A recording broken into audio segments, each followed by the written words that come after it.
Hi friends, welcome to Faris home food. இன்றைக்கி வந்து டேஸ்டியான சுவையான இன்ஸ்டன்ட் அடை மாவு எப்படி செய்யலாம்னு சொல்லித்தரேன். அதுலேயே அடையும் எப்படி சுடலான்ட்டு சொல்லித்தரேன். இது வந்து வேலைக்கு போகிற பெண்களுக்கு வந்து ரொம்பவும் ஒரு ஈஸியாக இருக்கும். இட்லி தோசை மாவு இல்லாத நேரத்தில் டக்குன்னு இந்த மாதிரி இன்ஸ்டன்ட் அடை மாவு பவுடர் இருந்ததுன்னா டக்குன்னு 2 அடை சுட்டு சாப்பிட்டுட்டு போயிட்டே இருக்கும். இந்த இன்ஸ்டன்ட் அடை பவுடரை நல்லா ஒரு பாட்டிலில் போட்டு வச்சிட்டிங்கன்னா ஒரு 2-3 மாதம் வரைக்கும் கூட கெடாமல் இருக்கும்.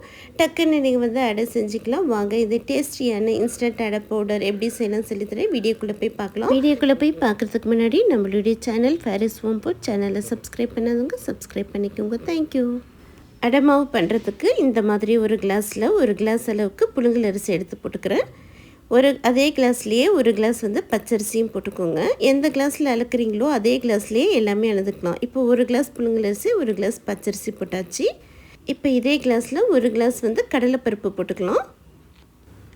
1/2 கிளாஸ் துவரம்பருப்பு, 1/2 கிளாஸ் சிறுபருப்பு, 1/2 கிளாஸ் உளுத்தம்பருப்பு போட்டுக்கலாம். இப்போ இதில் இன்னொரு பொருளை நம்ம ஆட் பண்ண போகிறோம். அதுதான் முருங்கைக்கீரை.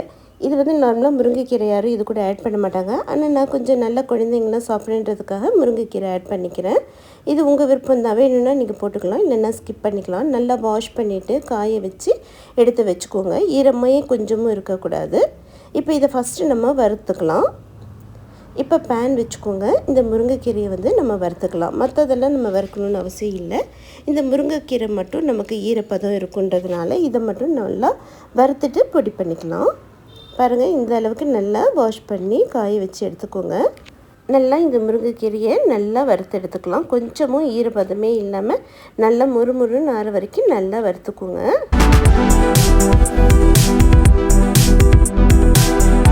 பாருங்கள், இந்த அளவுக்கு நல்லா மொறுமொறுன்னு ஆனும் அது வரைக்கும் நல்லா வறுத்துக்கோங்க.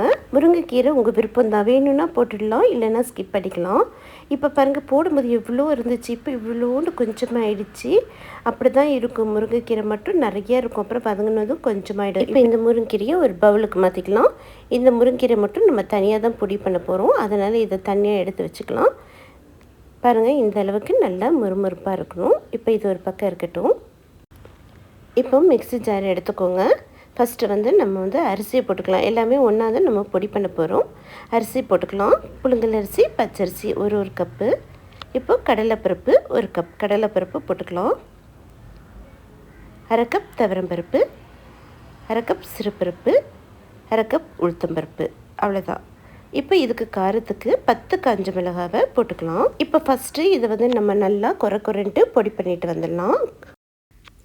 பாருங்கள், நல்லா ரவா பக்குவத்தில் நல்லா பொடி பண்ணிட்டு வந்தாச்சு. இப்போ இதில் கடைசியாக நம்ம வறுத்த முருங்கைக்கீரை பொடியை போட்டுக்கலாம். கொஞ்சமாக எல்ஜி பெருங்காயம் வந்து போட்டுக்கலாம். ஒரு 1/4 டீஸ்பூன் அளவுக்கு எல்ஜி பெருங்காயத்தூள் போட்டுக்கிறேன். உப்பு ஒரு 1/2 டீஸ்பூன்லேருந்து 3/4 டீஸ்பூன் வரைக்கும் போட்டுக்கோங்க. உங்களுக்கு வேணும்னா நீங்கள் கடைசியாக கூட போட்டுக்கலாம் மாவு கரைக்கும் போது. இப்போ நல்லா பொடி பண்ணிட்டு வந்துடலாம். பாருங்கள், இந்த அளவுக்கு ரவாவை விட கொஞ்சம் மெல்லிதாக நம்ம வந்து பொடி பண்ணிக்கணும்.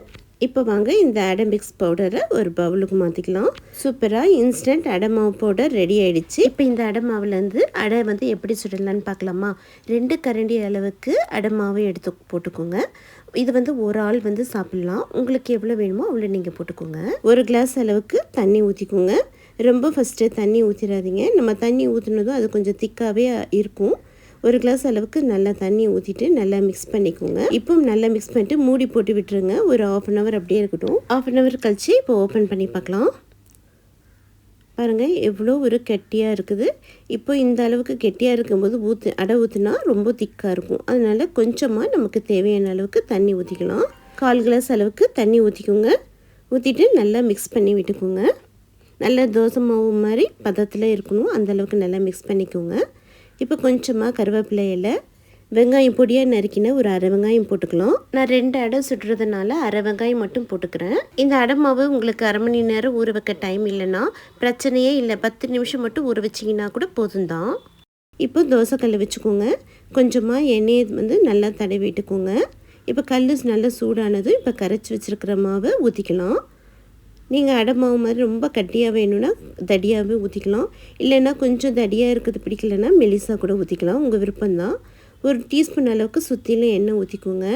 இப்போ இந்த மாதிரி தோசை கரண்டிலேயே இடையில ஹோல்ஸ் மாதிரி போட்டுக்கோங்க. ஒரு 4-5 ஹோல்ஸ் போட்டுக்கோங்க.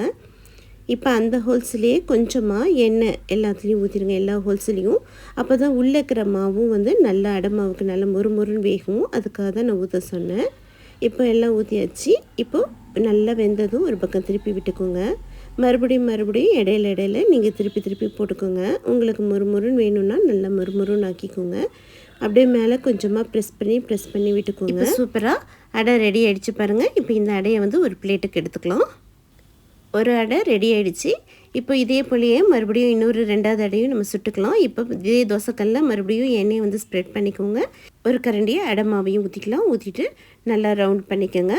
அவ்வளோதான். இப்போ மறுபடியும் வந்து அதே மாதிரி ஒரு டீஸ்பூன் அளவுக்கு எண்ணெயை ஊற்றிக்கோங்க. அதே ஸ்பூன்லேயே 4-5 இடத்துல ஹோல்ஸ் ஓட்டை மாதிரி போட்டுக்கோங்க. அந்த ஓட்டையில் கொஞ்சமாக எண்ணெய் ஊற்றிக்கோங்க.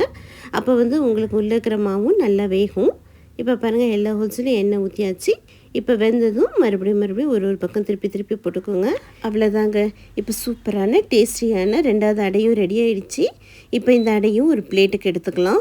இது போல் இன்ஸ்டன்ட் அடை மாவு பவுடர் ரெடி பண்ணிட்டீங்கன்னா இந்த மாதிரி அடை வந்து டக்குன்னு செஞ்சிடலாம். ரொம்ப யூஸ்ஃபுல்லாக இருக்கும். இந்த இன்ஸ்டன்ட் பவுடரை ஒரு கண்ணாடி பாட்டிலில் போட்டு வச்சுக்கோங்க. கொஞ்சமும் ஈரமே இல்லாத பாட்டிலில் போட்டு வச்சுக்கோங்க. அப்போ தான் 2-3 மாதம் ஆனாலும் கெடாமையே அப்படியே இருக்கும். உங்களுக்கு கண்டிப்பாக இந்த இன்ஸ்டன்ட் அடை மாவு பவுடர் வந்து ரொம்ப யூஸ்ஃபுல்லாக இருக்கும். இதே போலே செஞ்சு பார்த்துட்டு என்ஜாய் பண்ணுங்கள். இந்த வீடியோ பிடிச்சிருந்ததுன்னா கண்டிப்பாக மறக்காமல் லைக் பண்ணுங்கள், ஷேர் பண்ணுங்கள், சப்ஸ்கிரைப் பண்ணுங்கள். தேங்க்யூ ஃபார் வாட்சிங். பை.